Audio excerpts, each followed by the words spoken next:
Sri TV நேயர்களுக்கு வணக்கம். இன்றைய சுதினம் குரோதி வருஷம் உத்தராயணம் ஆனி மாதம் கிரீஷ்ம ருது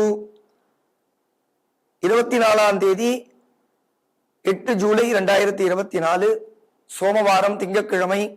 திருத்தீயை திதி 60 நாழிகை, அதாவது முழுமையாக உள்ளது.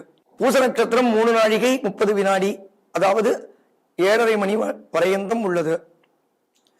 வஜ்ரா என்ற யோகம் 54 நாழிகையும், தைத்துலா என்ற கரணம் 31 நாழிகையும் உள்ளது. தியாஜ்யமானது 37 நாழிகைக்கு ஆரம்பிக்கிறது. திருதினஸ்பிருக்கு என்று இன்றைய தினத்திற்கு ஒரு விசேஷம். அதாவது முன்னமே பார்த்திருக்கிறோம், ஒரே நட்சத்திரம் 3 தினங்களில் தொடுமேயானால் அதற்கு திருதினஸ்பிருக்கு என்று பொருள்.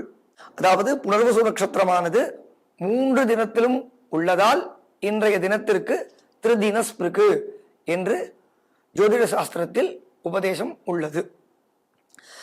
லகு ஜோதிடம் தினமும் பார்த்து வருகிறோம். இன்றைய தினம் புனர்பூசம், விசாகம், பூரட்டாதி, அதாவது ஜன்ம, அனுஜன்ம, திரிஜன்ம. இந்த புனர்பூச விசாகம் பூரட்டாதி நட்சத்திரத்தில் பிறந்தோர்களுக்கு குரு திசையானது ஆரம்பிக்கும். குரு திசையானது 16 வருஷங்கள் உள்ளதாக ஜோதிட சாஸ்திரத்தில் குறிப்பிடப்பட்டுள்ளது. நாளை பார்க்கலாம். வணக்கம்.